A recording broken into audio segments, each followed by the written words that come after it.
फैसला हो कि ऑन स्पॉट नव भारत पर कवरेज नॉन स्टॉप। है बाबू, कमल होके पंजा होके लाल टेनिया तीर, जन सुराज के पीके होके चाहे बाहुबली के भीड़। है बाबू, मगधी चुनाव बा पॉलिटिकल रसिया बा, पाटलिपुत्र के दंगल में चौचक खिंचाव बा, एहर से ओहर से चल रहे दाव बा, मगधी चुनाव बा। बिहार में बा इलेक्शन, के हुई आउट के कर हुई सिलेक्शन, फैसला हो कि ऑन स्पॉट नव भारत पर कवरेज नॉन स्टॉप।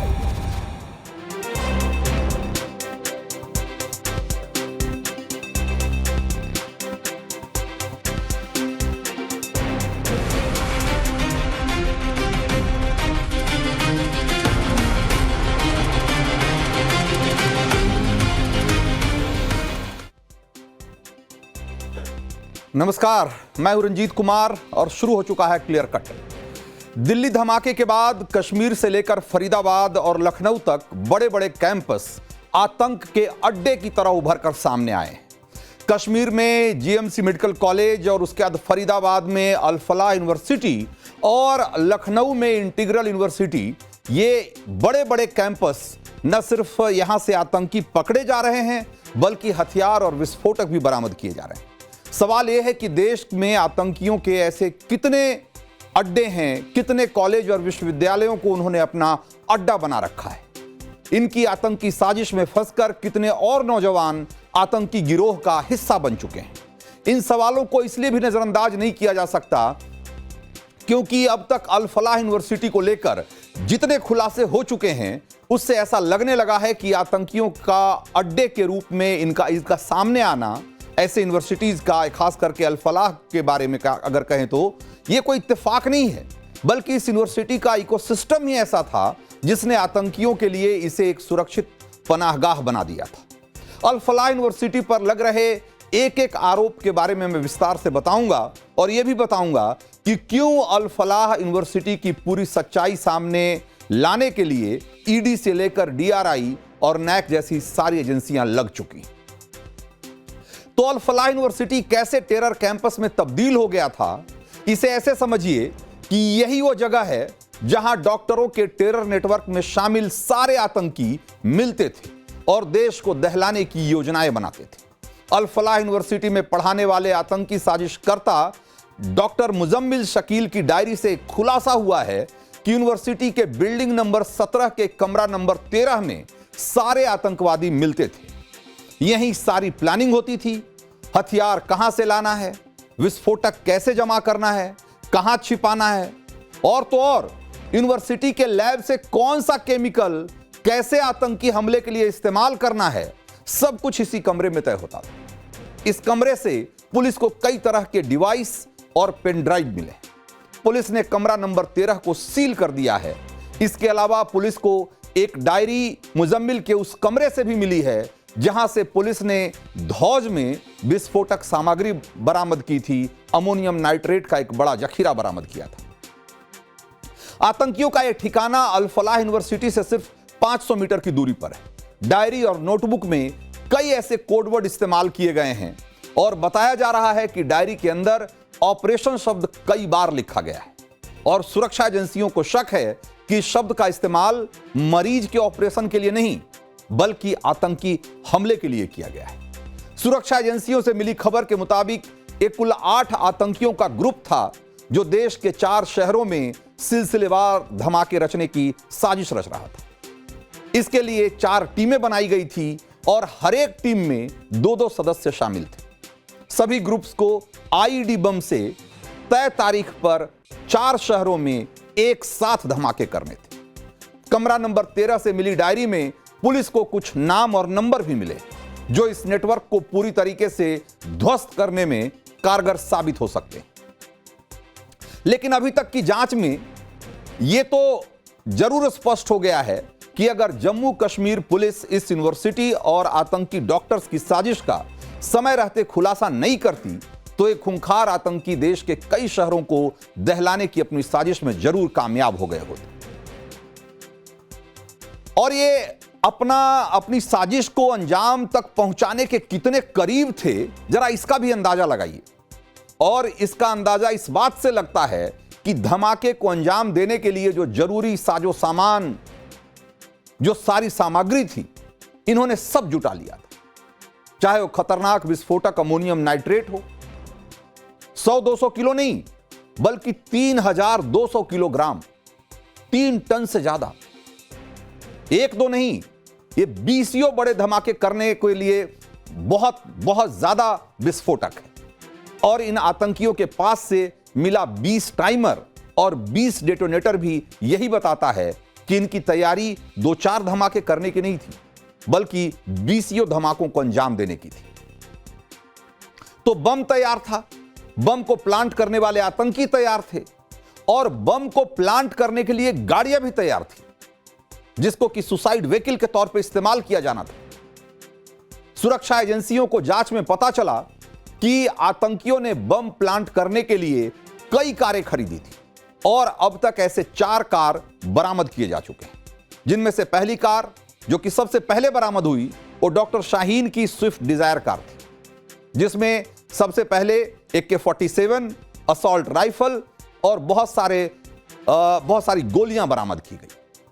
उसके बाद दूसरी कार I-20 थी, जिसे डॉक्टर उमर खुद चला रहा था, और लाल किले के सामने उसने आत्मघाती हमला किया, जिसने धमाके को अंजाम दिया। वो I-20 दूसरी कार थी। तीसरी कार लाल इको स्पोर्ट कार, जिसे कल बरामद किया गया और आज पुलिस ने इसे अपने कब्जे में ले लिया है। ये जो दोनों कारें हमने बताई, I-20 और ये इको स्पोर्ट कार, ये दोनों सेकेंड हैंड कारें हैं, और ये डॉक्टर उमर के नाम पर ही खरीदी गई थी, डॉक्टर उमर उन नबी के नाम पर ही रजिस्टर्ड थी। चौथी कार है मारुति ब्रेजा। यह कार भी डॉक्टर शाहीन के नाम पर दर्ज है, और इस कार को आज अल फलाह यूनिवर्सिटी से ही बरामद किया गया है। ब्रेजा कार सितंबर 2025 में खरीदी गई थी, और कार को यूनिवर्सिटी का एक दूसरा डॉक्टर इस्तेमाल कर रहा था, उस डॉक्टर को भी हिरासत में ले लिया गया है। कहा यह जा रहा है कि इन सारी कारों में बम भर के उन्हें अलग अलग शहरों में भेजा जाना था, जहां भीड़ भाड़ वाले इलाकों को टारगेट करने की इनकी साजिश थी।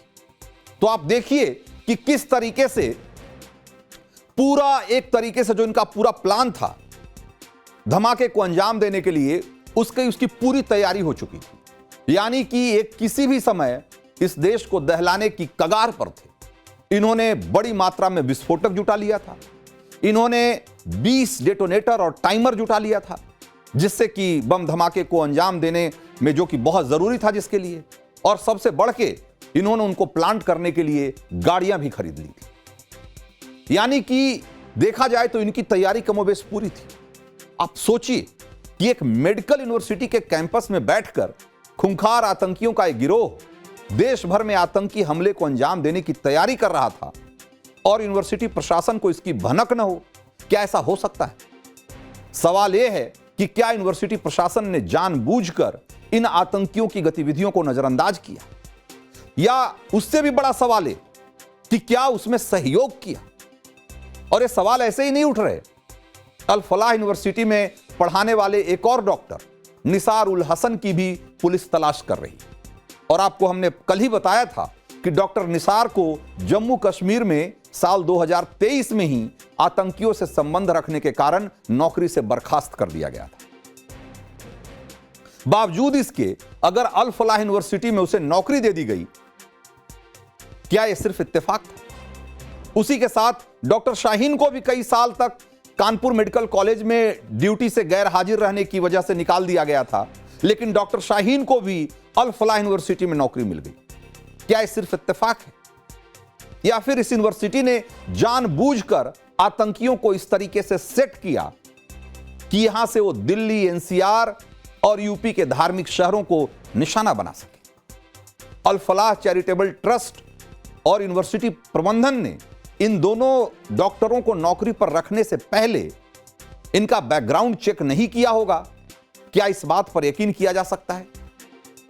हालांकि यूनिवर्सिटी ने बयान जारी करके कहा है कि गिरफ्तार डॉक्टरों से यूनिवर्सिटी का केवल प्रोफेशनल संबंध था, लेकिन यूनिवर्सिटी प्रबंधन सिर्फ इतना कहकर पल्ला नहीं झाड़ सकता। जांच एजेंसियां अब न सिर्फ यूनिवर्सिटी के 70 एकड़ के विशाल कैंपस को छान रही है, बल्कि इससे जुड़े हर ठिकाने पर दबिश दे रही है। अल फलाह यूनिवर्सिटी के दिल्ली के ओखला में बने हेडक्वार्टर तक भी दिल्ली पुलिस पहुंच चुकी है और हरियाणा पुलिस भी वहां आ चुकी है।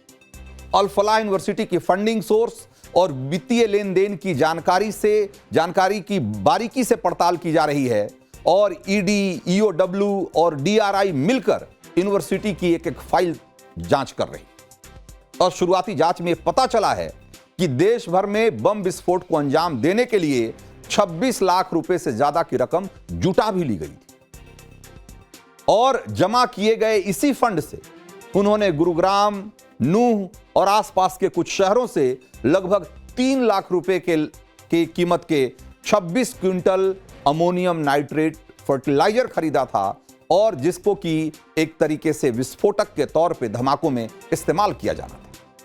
नवभारत की स्पेशल इन्वेस्टिगेशन टीम ने उस दुकान पर पहुंचकर एक बड़ी पड़ताल की है जहां से फर्टिलाइजर खरीदा गया था। एक बार देखिए। इस वक्त हम नूह में मौजूद हैं और नूह का ये पिंगवा है और यहीं पे अगर आप देखेंगे तो यहाँ पे जो दुकान आपको बंद नजर आ रही है यही डब्बू उर्फ दिनेश की दुकान है।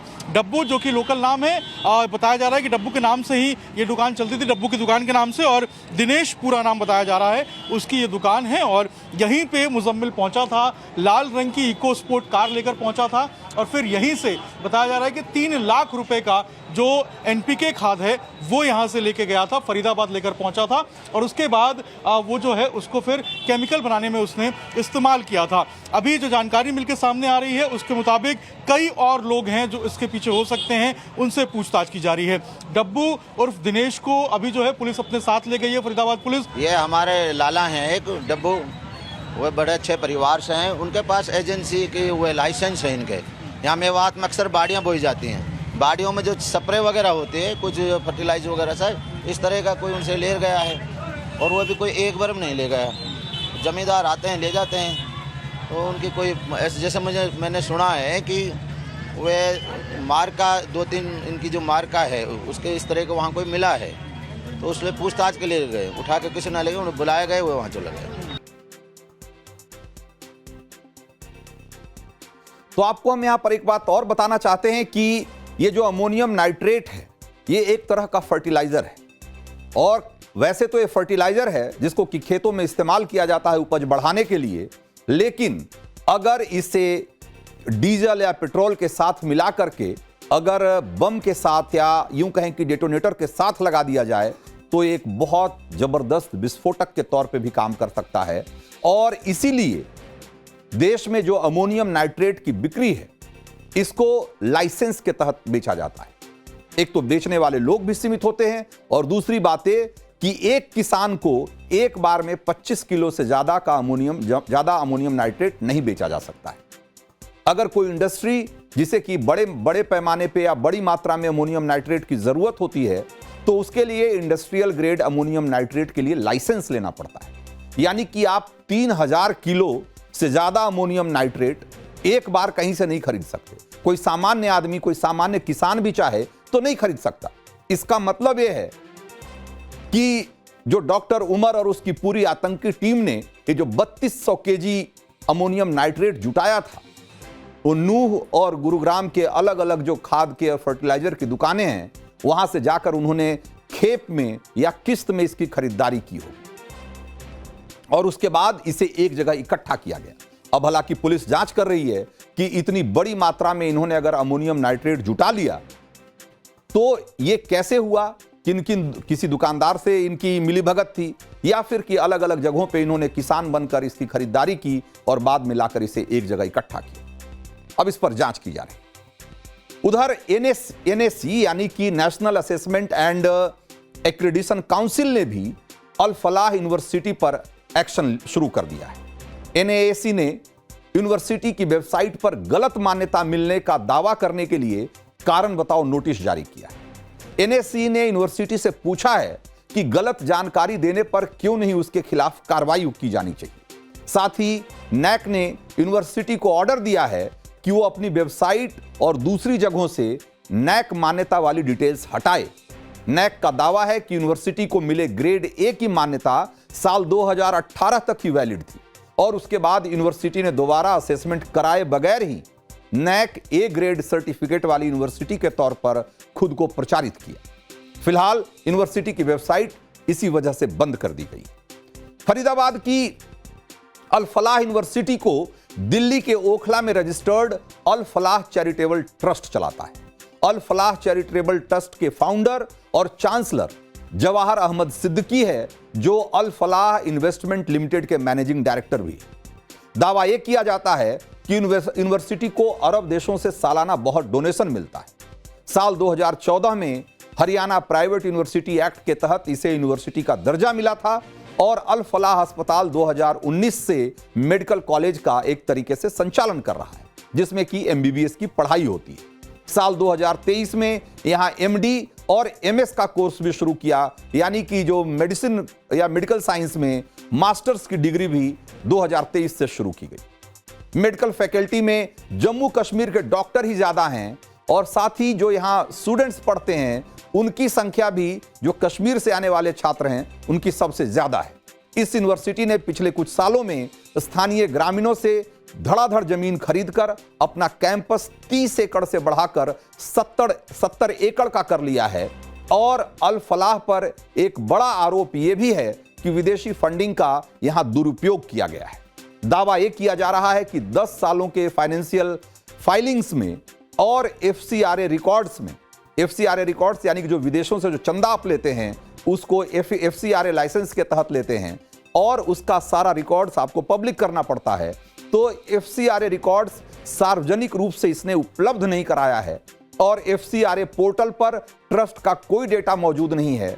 और इन सारे आरोपों को लेकर जब हमने यूनिवर्सिटी की लीगल टीम से सवाल किया तो सुनिए कि उनकी तरफ से क्या सफाई दी।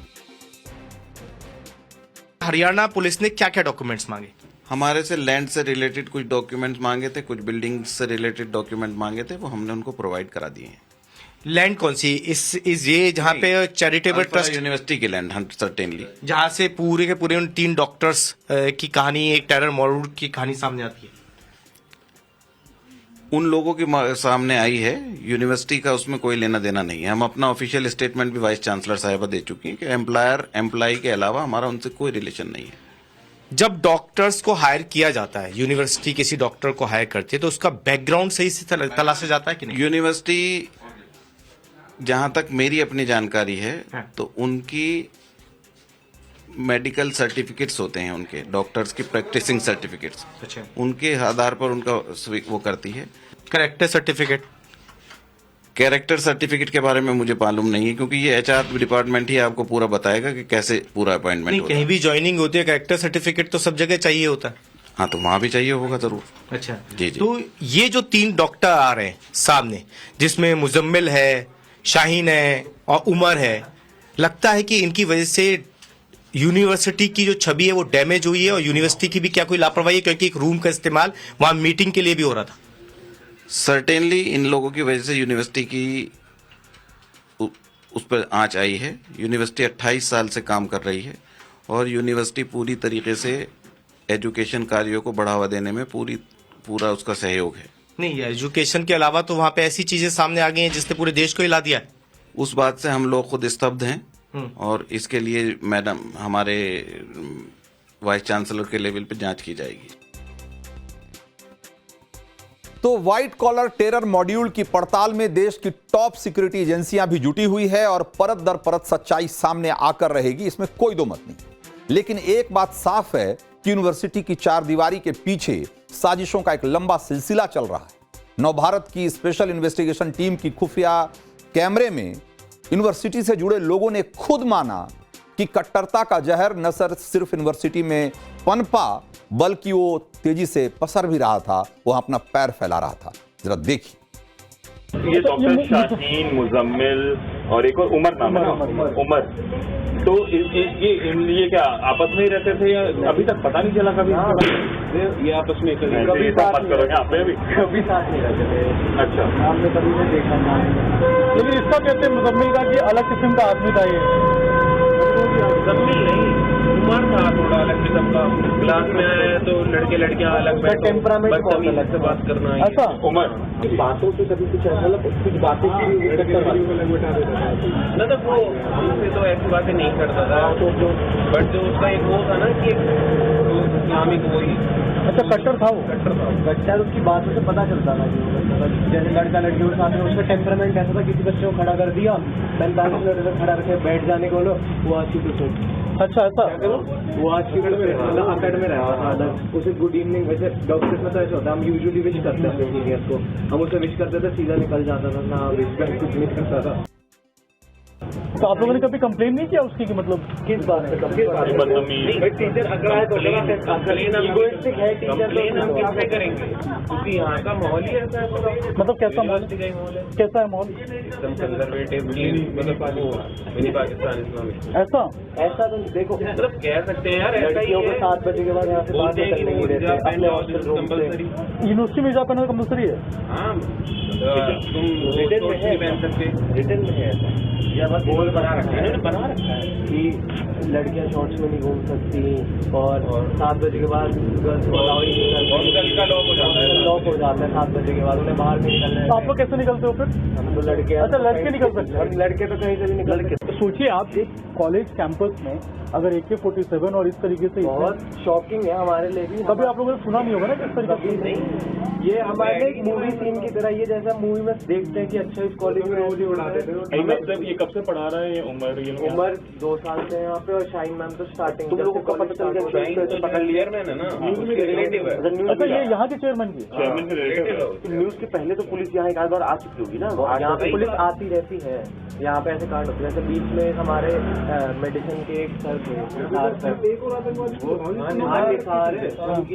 वो काली क्रेटा में घूमते, JK-01 नंबर है उनका, वो उन पे केस है पूरा जम्मू कश्मीर, अभी है यहाँ पे है, अभी वो फरार है, पता नहीं निकल रखता है, उसकी डॉटर यहाँ पढ़ती है। तो जांच एजेंसियों के सामने बिल्कुल क्लियर सवाल है, उन्हें पता लगाना है कि यूनिवर्सिटी के भीतर धार्मिक कट्टरता फैलाने वाले गिरोह की जड़ें कितनी गहरी थी और आतंकियों के इस नेटवर्क में और कितने नौजवान शामिल थे। बहरहाल आगे बढ़ते हैं और अब आपको बताते हैं कि डॉक्टर शाहीन की टेरर लिंक की पड़ताल में बात कहां तक पहुंची है और कैसे कानपुर और लखनऊ के बाद हापुड़ से इस केस में एक बड़ा क्लू मिल रहा है।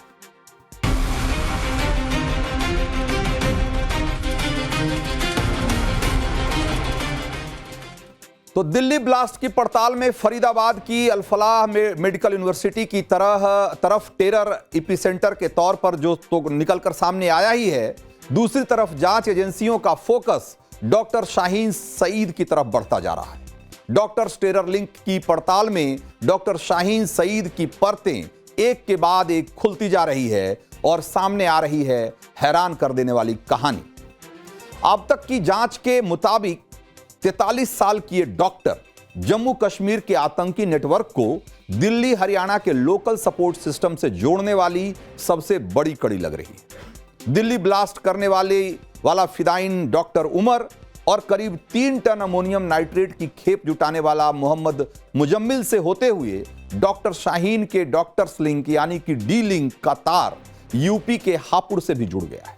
हापुड़ के GS मेडिकल कॉलेज के गायनेकोलॉजिस्ट डॉक्टर फारूक को यूपी ATS ने आज दबोच लिया। डॉक्टर फारूक ने फरीदाबाद के अल-फलाह मेडिकल यूनिवर्सिटी से डॉक्टरी की पढ़ाई की थी और साल भर पहले हापुड़ के GS मेडिकल कॉलेज में असिस्टेंट प्रोफेसर के पोस्ट पर इसने ज्वाइनिंग ली थी। डॉक्टर फारूक का पूरा नाम फारूक अहमद डार है। वो जम्मू का रहने वाला है और अमोनियम नाइट्रेट का जखीरा जुटाने वाला डॉक्टर मुजम्मिल का क्लासमेट और फास्ट फ्रेंड भी रहा है। सूत्रों के मुताबिक अल-फलाह में पढ़ाई के दौरान वो डॉक्टर शाहीन के नेटवर्क से जुड़ा और हापुड़ के GS मेडिकल कॉलेज में नौकरी के दौरान भी वो उसके संपर्क में लगातार बना हुआ था। डॉक्टर फारूक तक यूपी ATS कैसे पहुंची, तो इसकी कहानी कानपुर के गणेश शंकर विद्यार्थी मेडिकल कॉलेज यानी कि GSVMC से के जो doctor resident doctor Mohammad Arif है उससे जुड़ी हुई है, जिसे कि यूपी ATS ने कल पकड़ा था। पुलिस सूत्रों के मुताबिक डॉक्टर शाहीन के मोबाइल फोन के कॉल डिटेल की रिकॉर्ड जब जांच की गई तो पता चला कि वो लंबे समय से डॉक्टर शाहीन के संपर्क में बना हुआ था और डॉक्टर आरिफ कानपुर के अशोक नगर इलाके में किराए के एक फ्लैट में रह रहा था और उसके मकान मालिक से भी यूपी एटीएस की टीम ने पूछताछ की। डॉक्टर आरिफ के कमरे से यूपी एटीएस ने एक लैपटॉप और मोबाइल और कुछ संदिग्ध कागजात, कुछ डेटा और बहुत सारी फाइलें जब्त की है और अब इस कमरे को सील कर दिया गया है। दस्तावेज खंगाले जा रहे हैं कि जो डॉक्टर आरिफ है उसने कब यहां पर ज्वाइन किया था, अटेंडेंस उसकी कैसी थी, कब कब आना जाना हुआ करता था, अभिषेक के साथ वो रहा करता था। तो अभिषेक के बारे में भी जानकारी इस ऑफिस में आकर ली गई है। ये डायरेक्टर का कार्यालय है और यहां पर कानपुर पुलिस की टीम पहुंची थी। एक एक करके रजिस्टर को खंगाल कर यहां से जानकारी जुटाई गई है। संभावना इस बात की भी है कि जो मेडिकल कॉलेज में, कानपुर मेडिकल कॉलेज में जो स्टूडेंट हैं, जो खासतौर पर हरियाणा और जम्मू कश्मीर के रहने वाले हैं, उनसे भी बातचीत की जाएगी कि क्या आरिफ के जरिए उन्हें रेडिकलाइज करने की कोशिश की गई थी, क्या उन्हें बहकाने की कोई बड़ी साजिश तो नहीं थी ताकि अपने नेटवर्क में कुछ और डॉक्टर्स को शामिल किया जा सके जो अभी पढ़ रहे हैं। तो ये कानपुर पुलिस और यूपी एटीएस की टीम मिलकर कर रही है। लेकिन अभी यहां पर UP police, Kanpur police register खंगाल रही है कब कब आरिफ आया जाया करता था, घर से जो निकलता था उसकी जो टाइमिंग थी और यहां पर जो हॉस्पिटल पहुंचने की जो टाइमिंग थी, वो टाइमिंग में कितना फर्क है, कितना अंतर है, क्या इस बीच आरिफ कहीं और जाता था, किसी और लोगों से मिलता जुलता था। तो ये सारे फैक्ट ऐसे हैं जिन्हें जुटाने की कोशिश कानपुर पुलिस कर रही है अभी। तो डॉक्टर आरिफ के किराए के मकान में जीएसवीएमसी के एक और डॉक्टर अभिषेक पाठक भी रह रहे थे। यूपी एटीएस ने उनसे भी पूछताछ की है। डॉक्टर अभिषेक के मुताबिक डॉक्टर आरिफ बेहद रिजर्व रहा करता था और इस हद तक रिजर्व रहा करता था कि उसने डॉक्टर शाहीन या डॉक्टर उमर के नाम का कभी जिक्र भी नहीं किया था। मेरे कुछ दोस्तों से हम लोग जब यहाँ पे आते हैं तो इनिशियली हॉस्टल अलॉट नहीं होते हैं, तो सब लोग 2-2, 3-3 करके ऐसा रेंट पे फ्लैट लेके सारे रेजिडेंट्स रह रहे होते हैं। तो यही है सर। अभी आपसे किसी तरह की पूछताछ की अभिषेक जी कैसा जब शाम को साथ रहते होंगे तो फोन पे बातचीत किन लोगों से करते थे, क्या उनके दोस्त भी आते थे आपके फ्लैट पे? नहीं सर, ऐसा मैं तो कभी नहीं मिला। क्या कभी कोई मिलने आता था उनसे कि परिवार के लोग या जहाँ से वो जम्मू कश्मीर से बिलोंग करते थे वहाँ के लोग आए हों? ऐसा तो कुछ नहीं, वो तो बता शायद मदर आके शायद साथ में हरियाणा और पंजाब की गाड़ी आती थी उनके पास। नहीं में बातचीत होती थी क्या? नहीं, मेरी क्यों होगी इस बारे में? कभी आपने बातचीत सुनी हो फोन पे? किसी से फोन पे बात करते सुनाओ। मैंने देखा नहीं सर कुछ प्रैक्टिस करते हुए। कमरा अलग है, अपना अंदर जो मर्जी करें। जब से यहाँ पे आए वो ज्वाइन करने, कॉलीग्स मिलते हैं सब इधर। दिल्ली या तुर्की के बारे में कोई बातचीत होती हो? दिल्ली या तुर्की कहीं विदेश यात्रा के बारे में बातचीत की हो? नहीं, ऐसा I have not had any interaction like that. कब से परिचय आपका हुआ डॉक्टर आरिफ से? बताया ना, जब से ज्वाइन करे इधर कार्डियोलॉजी में तब से। दोनों साथ साथ थे आप लोग? हाँ, हम पहले राउंड से आए थे, वो सेकंड राउंड से आए थे। फिर आपको लगा कि साथ रहना चाहिए? साथ रहना नहीं चाहिए, रूम नहीं था तो फ्लैट शेयर कर लेते लोग, रेंट देना होता है, रेंट स्प्लिट हो जाता है सर। कभी लगा कि ऐसी एक्टिविटी में इन्वॉल्वमेंट हो सकता है? मेरे को सर ऐसा कुछ नहीं नॉलेज। ठीक है। तो दिल्ली ब्लास्ट के सिलसिले में पूछताछ के लिए डॉक्टर आरिफ के पकड़े जाने के बाद से कानपुर के जीएसवीएमसी में कैसा हड़कंप मचा हुआ है वो भी समझिए। इस अस्पताल के बोर्ड ने अब डॉक्टरों को पूरी पड़ताल के बाद रखने का फैसला किया है और उसने तय किया है कि जब तक बैकग्राउंड चेक सबका क्लियर नहीं किया जाएगा तब तक किसी को नौकरी पे नहीं रखा जाएगा।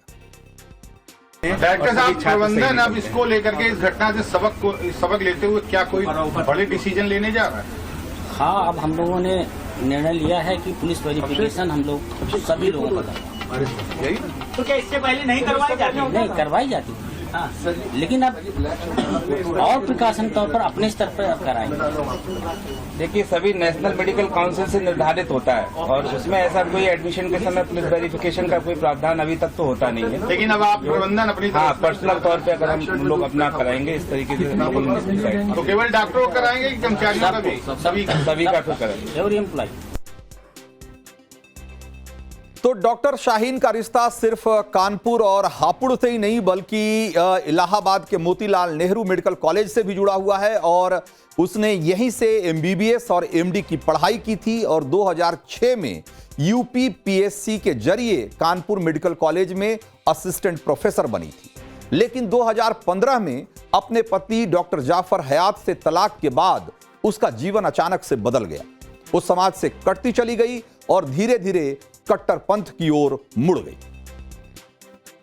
इस घटना के दोषियों को क्या चाहते हैं आप कि कैसी सजा मिलनी चाहिए?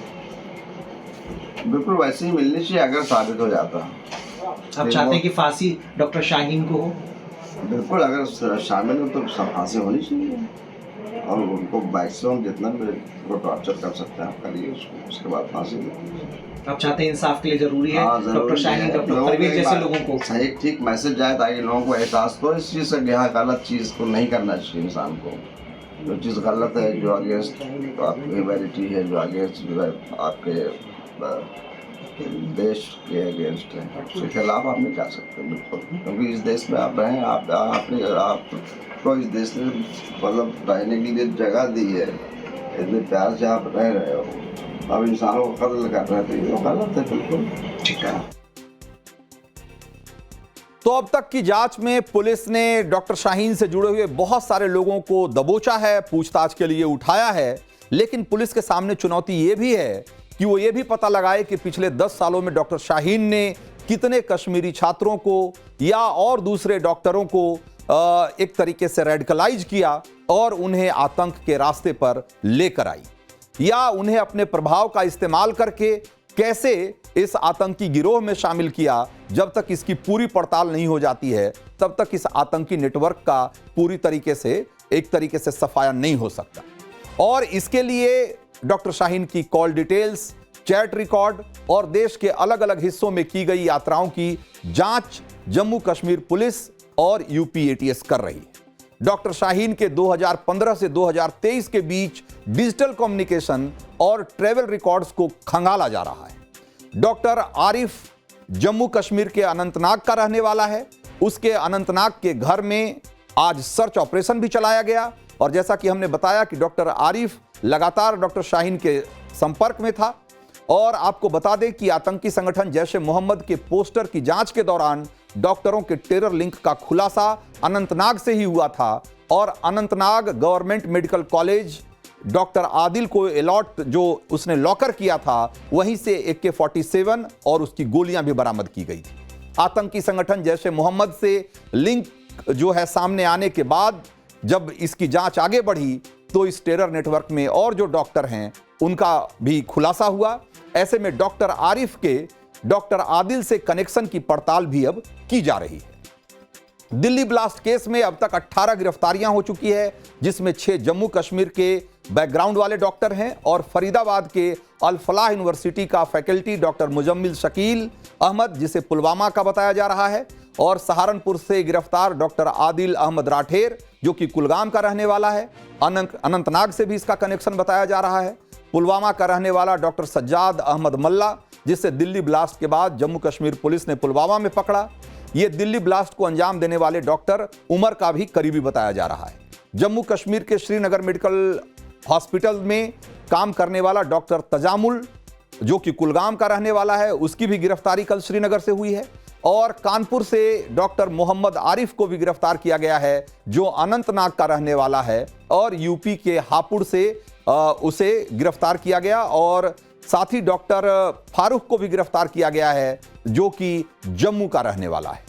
इन सभी में एक बात जो कॉमन है वो यहां ये है कि ये बतौर डॉक्टर नौकरी तो कर रहे थे और आम लोगों से अपने संपर्क और संबंध तो बना रहे थे, लेकिन अपने सहकर्मियों से, अपने साथ के जो डॉक्टर थे उनसे बहुत ज्यादा मेल जोल नहीं रखते थे, उनसे दूरी बनाकर रखते थे, बहुत कम बातचीत करते थे और ज्यादातर जो उनके साथी डॉक्टर थे उनसे अलग थलग रहते थे। डॉक्टर टेरर लिंक्स के खुलासे के बाद यह माना जा रहा है कि इनका राज न खुल जाए, इनका भेद न खुल जाए, इसके लिए ये सब जानबूझकर बाकी लोगों से दूरी बनाकर रहते थे और इनका एक अपना ग्रुप था जिसमें कि ज्यादातर ये मिलते जुलते थे और आपस में ही बातचीत करते थे और उस ग्रुप से ज्यादा बाहर लोगों से कोई संपर्क नहीं रखा करते थे। लखनऊ की डॉक्टर शाहीन से इन सब के कॉमन लिंक्स मिल रहे हैं। ऐसे में पड़ताल इस बात की जा रही है कि डॉक्टर शाहीन ने क्या इस टेरर लिंक से देश और देश के बाहर जो दूसरे जो इनके हैंडलर्स हैं, क्या उनके बीच में एक कॉमन लिंक के तौर पे तो काम नहीं कर रही थी। कहीं ऐसा तो नहीं है कि डॉक्टर शाहीन जो है वो इस सब के बीच एक किंगपिन की तरह थी जो कि सबके बीच संपर्क बनाए रखने में मददगार साबित हो रही थी और इसी के जरिए ये आपस में कम्युनिकेट कर रहे थे। अब इसकी भी पड़ताल की जा रही है और अब तक की जांच में डॉक्टर शाहीन और इसका भाई डॉक्टर परवेज, ये दोनों एक अहम कड़ी के रूप में सामने आए हैं। तो आज क्लियर कट में इतना ही, लेकिन कल बिहार के सबसे तेज नतीजों के लिए टाइम्स नाउ भारत देखना मत भूलिएगा।